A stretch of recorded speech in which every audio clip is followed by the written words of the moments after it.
7, a aula de hoje, tratará do tema Métodos outros de conservação pós-colheita de frutas e hortaliças. Tópico associado à disciplina Fisiologia e Tecnologia pós-colheita de frutas e hortaliças in natura e minimamente processadas.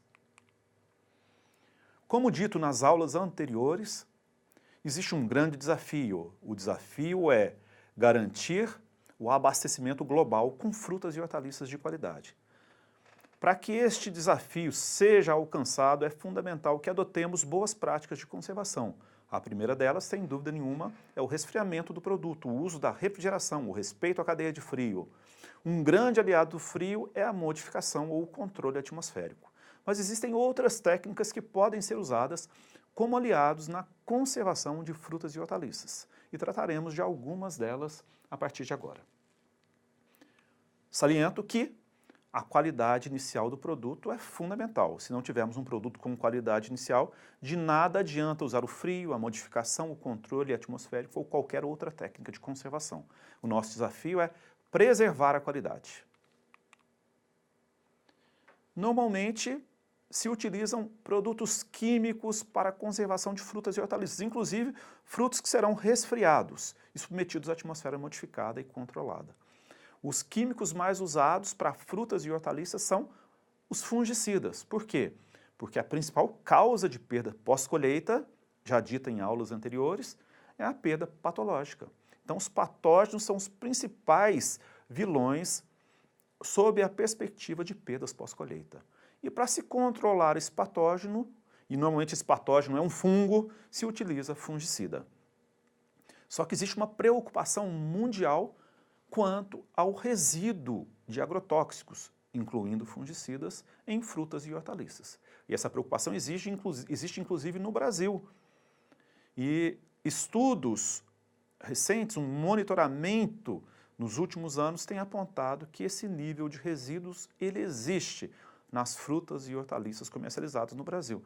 Então, esforços têm que ser envidados no sentido de reduzir o uso de agrotóxicos no campo, na pós-colheita, ou até mesmo substituí-los por alternativas.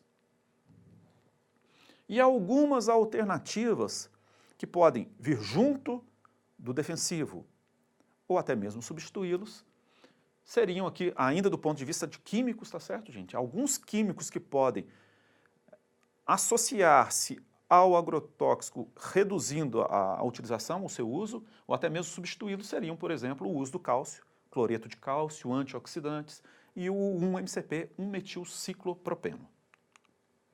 O 1-MCP, o 1-metilciclopropeno, é um bloqueador do sítio de ligação do etileno. Eu falei na aula anterior que o CO2 ele tem alta afinidade pelo sítio receptor do etileno, reduzindo sua ação. O MCP ele tem uma afinidade ainda maior do que o CO2 pelos sítios receptores do etileno. Então, se eu submeto uma fruta, uma hortaliça, a um MCP, a minha chance de prolongar a vida útil deste vegetal é extremamente alta. É um químico extremamente efetivo no prolongamento da vida útil, no retardo do amadurecimento de frutas e hortaliças. Ele inibe principalmente o início do climatério, nesse caso, para aquela categoria de frutos que chamamos de frutos climatéricos. Mas ele é útil também, é efetivo também no caso de frutos não climatéricos. Então é um inibidor, um bloqueador do sítio receptor do etileno. E fizemos um teste com o etileno, com um MCP em bananas. Nós aplicamos um MCP em bananas submetidas ao etileno. E quando nós aplicamos um MCP mais o etileno, nós observamos que o MCP, mesmo na presença do etileno exógeno, foi efetivo na manutenção da firmeza. Observe aqui no caso de banana, a firmeza do fruto tratado com MCP, 2,20 ppm de etileno mais 1 MCP, foi maior do que o fruto controle. Então, um efeito positivo. Isso aqui é uma banana fatiada. Nós tivemos aqui um dia a mais na banana fatiada, do ponto de vista da firmeza. Mas esse efeito é ainda maior quando o fruto é intacto, como podemos observar aqui no caso da manga. Essa manga ela foi tratada com 100 partes por bilhão de 1 MCP. 100 partes por bilhão. Fruto tratado, fruto controle. na câmara fria. Fruto tratado, fruto controle, após sair da câmara fria. Então, um MCP foi efetivo em manter o fruto verde maturo na câmara e após a saída da câmara, ele teve ainda alguns dias a mais do que o fruto controle. E aqui o efeito do MCP em banana. Nós usamos menos ainda, 50 partes por bilhão de um MCP em banana. E avaliamos aqui, chegamos à conclusão que 50 partes por bilhão seria o ideal, e avaliamos o tempo de exposição do fruto a essa concentração de um MCP. E observamos que o fruto submetido a 50 partes por bilhão de um MCP por 12 e 24 horas se manteve verde em comparação ao controle e aqueles submetidos a 6 e 9 horas. O MCP por si só foi efetivo e os tratamentos mais efetivos consistiram naqueles que envolveram 12 e 24 horas de exposição ao produto. Um MCP é um produto químico, mas que não deixa resíduo no produto, liberado para a utilização em uma gama de culturas no Brasil e no exterior. É um produto relativamente novo e extremamente efetivo, e por manter o fruto firme por mais tempo, por retardar o amadurecimento, ele pode ser utilizado no afã de reduzir, inclusive, o uso de fungicidas pós-colheita. O cloreto de cálcio é um outro químico que deixa resíduo, sim, mas um resíduo interessante, porque qual o resíduo deixado pelo cloreto de cálcio? O cálcio, que é um mineral extremamente importante para a saúde humana. Então, é um resíduo que não nos preocupa. E ele é muito usado para reduzir o amaciamento dos frutos. E nós sabemos que quanto mais macio é o produto, maior o seu potencial de deterioração. Quanto mais firme o produto, maior o potencial de conservação. Então, o cloreto de cálcio pode ser usado no campo, ou pode ser usado na pós-colheita, por exemplo, por imersão, no sentido de manter, de preservar a firmeza do produto, aumentando a sua vida útil. E aqui nós temos a vitamina C e a cisteína, que são antioxidantes, que deixam resíduo, mas um resíduo também interessante do ponto de vista nutricional, visto que a vitamina C, o ácido ascórbico, é fundamental para o nosso organismo e a cisteína é um aminoácido.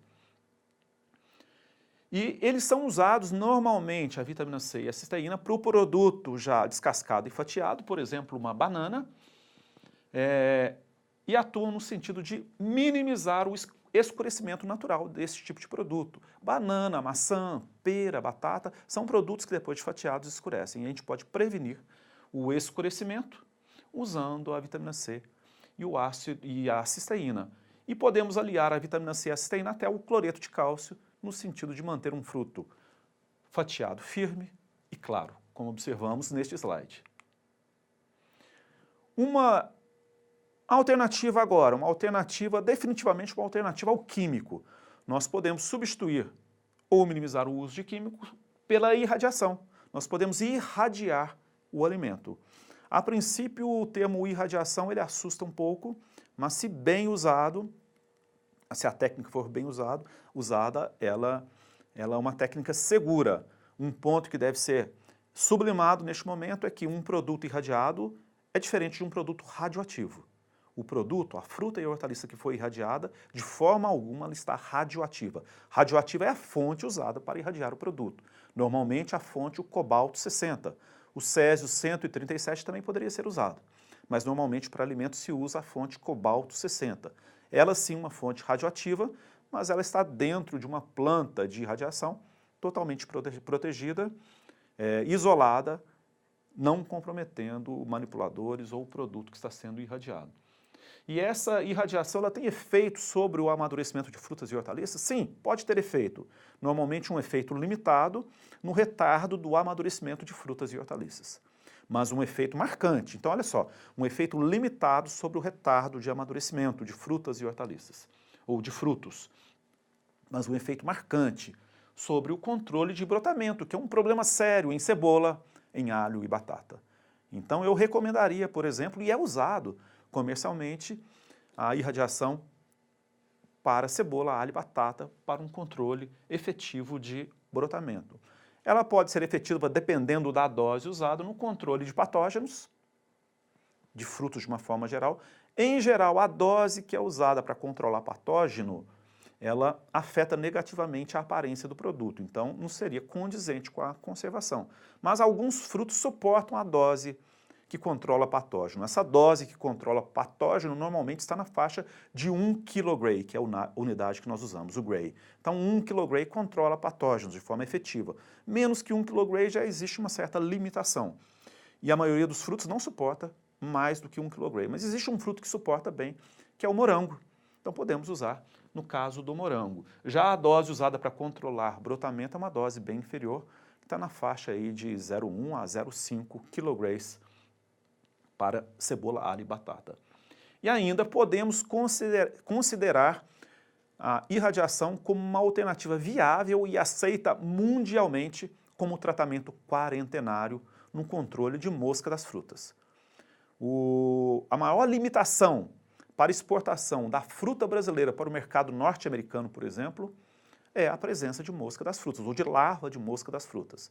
Então, qualquer produtor que queira exportar a manga tem que se submeter às exigências do mercado norte-americano. Seguir o que se chama de System Approach, não pode haver no campo nenhuma fruta mudando de coloração, tem que haver um monitoramento constante, dinâmico, de mosca das frutas no campo, e ainda assim, o produto que é fiscalizado por agentes do Ministério da Agricultura brasileiro esse produto é submetido também à fiscalização por agentes norte-americanos.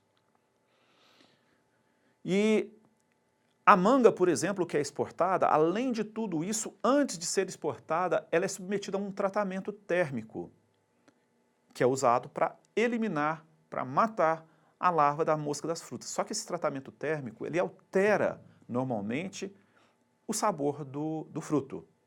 Isso não é muito bem visto pelo consumidor. É aceito, mas não é muito bem visto. Então, uma alternativa a este tratamento térmico e aos químicos seria o uso da irradiação, porque uma dose baixa, entre 0,1 e 0,3 kg, é mais do que suficiente para eliminar a larva que porventura esteja presente na polpa, inviabilizar ovos e até mesmo se houver algum adulto, um inseto adulto ali presente, vai eliminar o adulto. Então, uma técnica extremamente efetiva, que garante a exportação do nosso produto. Então, uma técnica aceita no mercado externo. Ainda hoje, a técnica mais usada é do tratamento térmico, mas a irradiação para o controle de mosca das frutas é uma técnica de alto potencial e extrema efetividade. Aqui um sistema mostrando a segurança de uma planta de irradiação. A fonte cobalto-60 fica normalmente no subsolo, fechada por paredes de concreto e de concreto e de chumbo. Eu acabei de citar agora há pouco que o método quarentenário usado e aceito na exportação da manga, o mais usado, na verdade, na exportação da manga, seria o tratamento térmico, que altera, em parte, o sabor do produto, mas é uma técnica efetiva no controle do que nós falamos agora há pouco da mosca das frutas. Normalmente se usa aí uma temperatura de 47 graus, a manga, o fruto é submerso numa água a 47 graus por 20 minutos. Esse binômio tempo e temperatura pode ser alterado em função do tamanho do produto. Então ele é submerso, por exemplo, nesse caso, 47 graus por 20 minutos e depois ele é retirado, embalado e colocado nos containers para exportação. O grande objetivo, então, controle da mosca das frutas. Mas existe um outro efeito, pode haver um outro efeito do tratamento térmico. Ele é efetivo também no controle dos sintomas do chilling, do escurecimento, por exemplo, de abacaxi e alguns outros frutos. Então pode ser um aliado para o controle do chilling em armazenamentos prolongados de abacaxi. Inclusive, nós podemos juntar a técnica do tratamento térmico com o cloreto de cálcio, a gente pode solubilizar o cloreto de cálcio aqui, e o cloreto de cálcio mais a alta temperatura do tratamento térmico conspiram ainda mais a favor, de forma simbiótica, a favor da redução do escurecimento. Mais uma alternativa aos químicos seria o controle biológico, que já é largamente usado no campo, na pós-colheita ainda é pouco usado, mas seria uma alternativa aos químicos. Aqui alguns exemplos, ou 2 exemplos de produtos liberados para aplicação pós-colheita, o Aspire e o Biosave 10LP110. O Aspire, cujo agente biológico é a Candida oleófila, o agente biológico do Biosave é Pseudomonas syringae. Os patógenos alvo do Aspire são Botrytis e Penicillium, do Biosave, Botrytis, Penicillium, Mucor e Geotricum.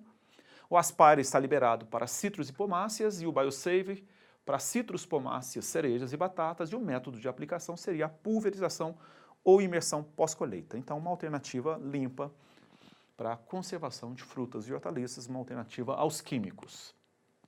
É claro, nós não podemos deixar de lado a importância do bom manuseio e da embalagem adequada quando se trata de conservação de frutas e hortaliças. Eu posso sim usar uma embalagem para modificar a atmosfera, mas posso usá-la simplesmente para proteger o produto, para unitizar uma carga qualquer. Então o manuseio é fundamental e eu adianto aqui que nós podemos reduzir em 50% as perdas pós-colheita a partir de um bom manuseio, uma boa manipulação das frutas e hortaliças.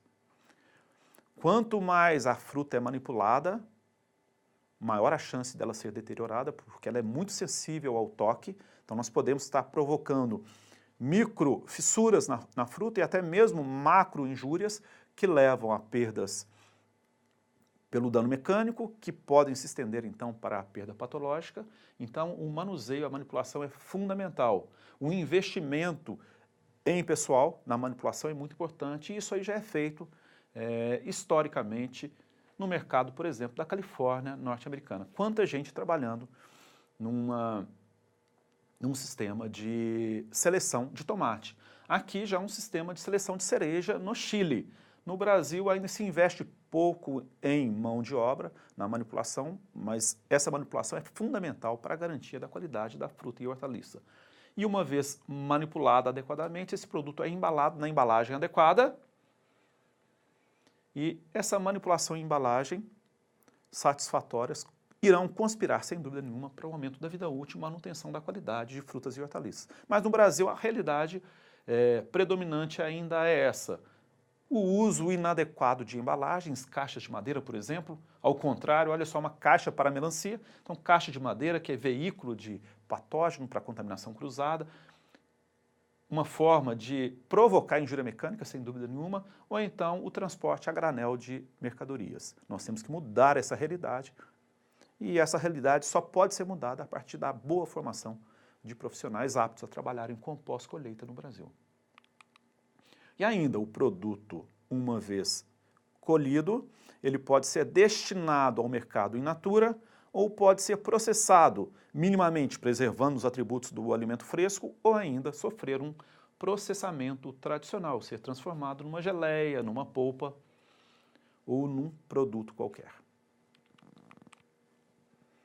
Muito obrigado e nos encontramos em breve para a última aula sobre processamento mínimo de frutas e hortaliças.